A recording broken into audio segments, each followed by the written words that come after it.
सोच के देखिए कि अगर आपको एक छोटी सी मशीन को संभाल के रखने के लिए 40,000 रुपए देने पड़े तो आपका रिएक्शन क्या होगा। ये वही सवाल है जो दिल्ली हाई कोर्ट में आम आदमी पार्टी के एमएलए सोमनाथ भारती को फेस करना पड़ा जब उन्होंने भारतीय जनता पार्टी की लीडर बांसुरी स्वराज के खिलाफ 2024 लोकसभा चुनाव में हार को चैलेंज किया। आज हम इस केस की कॉम्प्लेक्सिटीज को समझेंगे जिसमें भारती ने ईवीएम की प्रिजर्वेशन का मुद्दा उठाया है और साथ ही इलेक्शन कमीशन ऑफ इंडिया ने कॉस्ट की समस्या बताकर उन्हें हैरान कर दिया है। अब आप तो जानते हैं कि लोकसभा चुनाव के बाद कई सारे लीडर्स ने कोर्ट्स में ऐसी ही पिटीशंस फाइल की थी जहां उन्होंने अपनी हार को चैलेंज किया था। ऐसे ही सोमनाथ भारती जो कि आम आदमी पार्टी के एमएलए हैं, उन्होंने न्यू दिल्ली कॉन्स्टिट्यूएंसी से बीजेपी की बांसुरी स्वराज के खिलाफ 2024 लोकसभा चुनाव में अपनी हार को चुनौती दी है। रिजल्ट डिक्लेयर होने के बाद सोमनाथ भारती ने दिल्ली हाई कोर्ट में एक इलेक्शन पिटीशन फाइल की और उसमें आरोप लगाया कि स्वराज ने चुनाव के दौरान करप्ट प्रैक्टिसेस को अपनाया था, जिसके चलते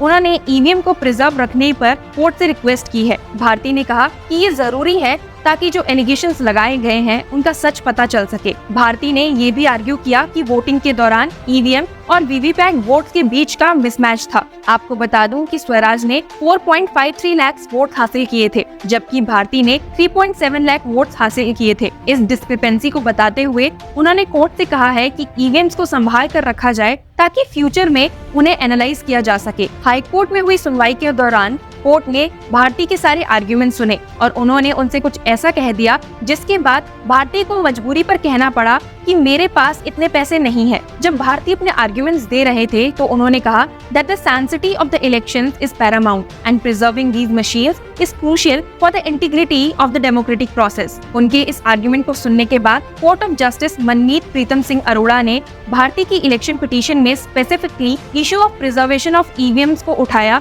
और उनसे डील करना शुरू किया। साथ ही बेंच ने कॉस्ट ऑफ दिस एक्सरसाइज को हाईलाइट किया, जिस इलेक्शन कमीशन ऑफ इंडिया ने कहा कि ईवीएम्स को संभालने का खर्चा 40,000 पर मशीन है और ऐसे में 1,490 मशीन्स है जिसमें लगभग 6 करोड़ का खर्चा है। भारती ने ये सुनकर सीधा कोर्ट से कह दिया that I don't have this kind of money। आपको बता दूं कि इस हेयरिंग के बाद उन्होंने अपने ट्विटर हैंडल से भी एक पोस्ट शेयर किया है जिसमें उन्होंने लिखा है During hearing of my election petition today in Delhi High Court, I was asked to deposit 6 crores to get EVM data dumped on a hard drive, to which I responded to Honorable Court that I don't have this kind of money। I was present during the counting and matching exercise of VVPAT and EVM of booth number 41 and in writing had informed Election Commission of India of the mismatch in spite of 3 times counting of VVPAT slips। Since I could not be present in similar exercises of other booths, I sought direction from Honorable Court for dumping the EVM data on a hard drive for referring the same as and when required during the adjudication of the election petition। Has election gone at least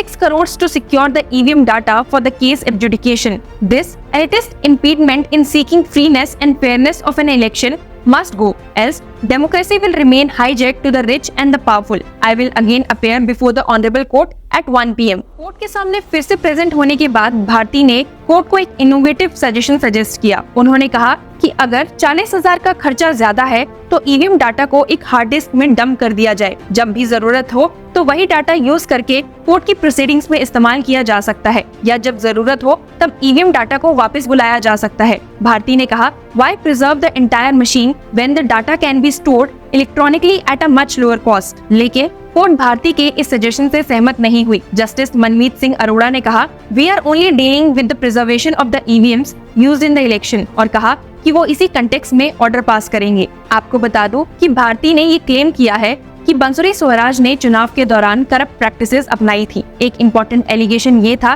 कि 25 मई को जब new Delhi में voting चल रही थी तो भारती ने देखा कि स्वराज के बूथ एजेंट्स का बैलेट नंबर, उनकी फोटो और इलेक्शन सिंबल के पैम्फलेट्स डिस्ट्रीब्यूट कर रहे थे। इस इंसिडेंट को उन्होंने रिटर्निंग ऑफिसर को भी रिपोर्ट किया लेकिन कोई एक्शन नहीं लिया गया। इसके अलावा भारती ने स्वराज के खिलाफ एक और सीरियस एलिगेशन लगाया है कि उन्होंने एक्सपेंडिचर लिमिट जो ₹95 लाख है उसको क्रॉस किया है और उनका ये भी कहना है कि आम आदमी पार्टी के फॉर्मर मिनिस्टर राजकुमार आनंद जो बीएसपी की टिकट पर चुनाव लड़ रहे थे, उन्होंने जानबूझकर शेयर को डिवाइड करने का काम किया जिसे स्वराज को बेनिफिट मिला। ये भी बताया गया कि आनंद ने बाद में बीजेपी को ज्वाइन कर लिया है। इसी के साथ 1 जून को इलेक्शन कमीशन ऑफ इंडिया ने एक नोटिफिकेशन जारी किया था जिसमें ईवीएम्स की बर्न्ड मेमोरी की चेकिंग और वेरिफिकेशन के स्टैंडर्ड ऑपरेटिंग प्रोसीजर बताया गया था। इस प्रोसेस को पूरा करने का खर्चा BEL और ECIL मैन्युफैक्चरर्स की तरफ से ₹40,000 प्लस GST के हिसाब से चार्ज किया गया था। अब ये खर्चा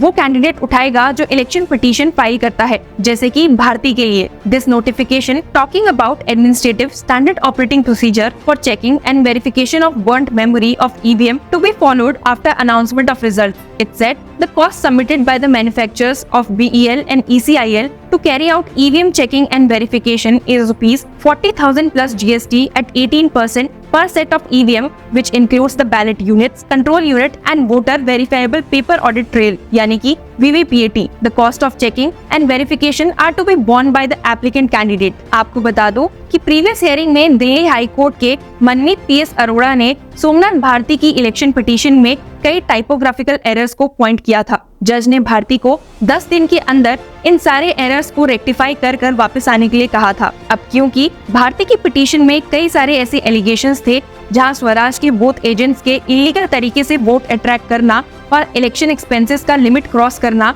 पर जब कोर्ट ने कहा कि भारती की पिटीशन में इतने सारे मिस्टेक्स हैं कि उसे समझना मुश्किल हो गया है, इसीलिए पहले पिटीशन को ठीक करके आइए। इसीलिए पहले पिटीशन को ठीक करने की जरूरत पर जोर दिया गया। पिछली हियरिंग में जब भारती के लॉयर ने कोर्ट से रिक्वेस्ट की कि वो पिटीशन पर नोटिस इशू करे, कोर्ट ने कहा बहुत सारी गलतियां हैं, पहले पिटीशन ठीक करो, मैं नोटिस नहीं कर सकती, मैं सिर्फ एडजर्न करूंगी। भारती ने अपने स्टेटमेंट में कोर्ट के ऑब्जर्वेशन से सहमति दिखाते हुए कहा कि बेटर है कि मिस्टेक्स को पहले ठीक किया जाए। भारती के लॉयर केसी मित्तल, जो एक वेटरन इलेक्शन मैटर लॉयर हैं, उन्होंने भी कोर्ट की डायरेक्शंस को एक्सेप्ट किया। जहां एक तरफ इतना कुछ कोर्ट रूम में चल रहा था, वहीं दिल्ली बीजेपी के स्पोक्स पर्सन प्रवीण शंकर कपूर ने भारती को क्रिटिसाइज करते हुए कहा है that the court's observation has shown why Mr. Bharti is neither a good public representative nor a competent advocate. The refusal of court to take up Somnath Bharti's petition today also shows why Arvind Kejriwal does not trust his party's in-house advocates for his bail application and seek help of Congress party advocates. ये case सिर्फ एक legal लड़ाई नहीं बल्कि एक अहम सवाल भी उठाता है कि चुनाव में करप्ट प्रैक्टिसेस से कैसे डील किया जाए। क्या ईवीएम्स का प्रिजर्वेशन का खर्चा उचित है, और अगर कैंडिडेट्स को 40,000 रुपए पर मशीन का खर्चा उठाना पड़ेगा तो क्या ये डेमोक्रेसी के साथ इंसाफ होगा। कोर्ट में अब ये देखना होगा कि भारतीय अपने पिटीशन को कैसे टेकअप करते हैं और आगे क्या ऑर्डर्स पास किए जाते हैं। इस केस का फैसला सिर्फ भारती और स्वराज के बीच नहीं बल्कि एक चुनावी प्रक्रिया की ट्रांसपेरेंसी और फेयरनेस के ऊपर भी एक बड़ा सवाल का जवाब बनेगा। So stay tuned with law chakra to know more about this case.